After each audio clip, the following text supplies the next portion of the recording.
what do you need and what does every member of your group need when it comes to privacy? Think about the pros and cons of all the different ways once the you know what hits the fan. Designing your multi-gen space. So, designing a home by definition is always a challenge, right?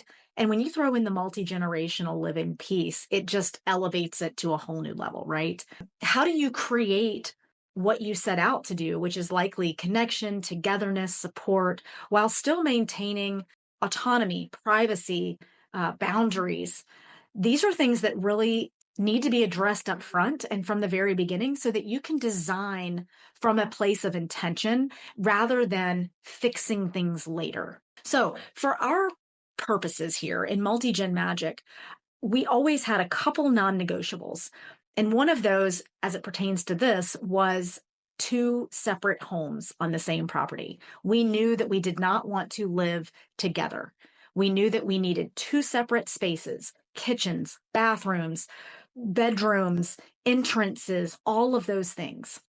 The other big non-negotiables for us were the location and the deep water access. But let's focus right now on balancing the connection and the privacy.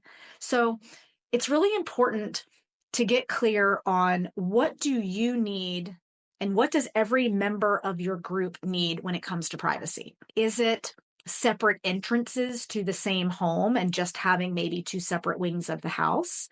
Is it a room over the garage that has its own access, but that you still share maybe a laundry room or you still share a kitchen, but everything else is separate? You want everyone to feel like they have their own sanctuary, however that needs to look. Then think about your common spaces. What do you want for the connection piece?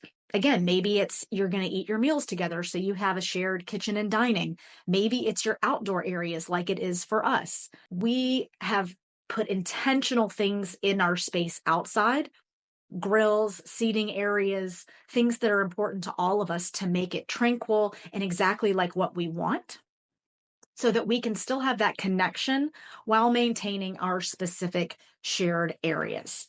In our space, we took a home that was once one home that had a separate wing added, and we divided the space internally with a renovation project. So that's what I want to kind of talk about next is must-have features in our multi-gen home, hopefully to get your wheels spinning on what it might look like for you in case you're also on the we want separate living spaces bandwagon. For us, it was separate entrances, separate kitchens, separate everything like it's two homes. And I've got a video on how we found our home because our original plan was to find two freestanding homes, and that proved to be nearly impossible for us. So we created this space that has one single door that locks from both sides. So both parties have to agree to have it unlocked if it's open. Otherwise, it stays shut like a hotel door. And we have two homes that just happen to share a wall. But like I said, we have an outside space that allows us all to hang out. We can meet for coffee, we can meet for dinner, and we do anything that we want. We have separate parking areas, but they're in the same driveway. We have a dock that is shared. We have a workshop and tool shed that is shared under the house. Getting clear, what I'm trying to make the point is you have to get clear on which spaces you want to share and which spaces feel like you'd rather them be private.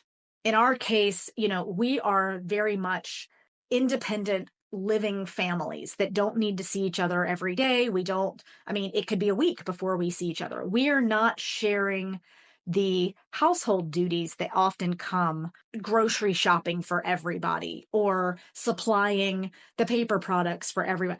Each family is handling those things themselves. The cooking, the cleaning, there is no competing over space or who's doing what. We chose not to have those things at this point because they're not necessary in our family dynamic. Having plenty of bathrooms, there's no shared bathrooms, there's no shared entrances. So if one home has guests over or the other home is sick and doesn't want people coming and going, that's not an issue. So I really encourage you to give thought to what that looks like for you. Think about the pros and cons of all the different ways. And then again, keep your mind open so that you know to consider a lot of different options, even if you don't see your chosen one up front, like we didn't. There's a lot of times that you can create it for yourself. At the end of the day, again, it's about being proactive going into multi-gen living rather than reactive once the you know what hits the fan.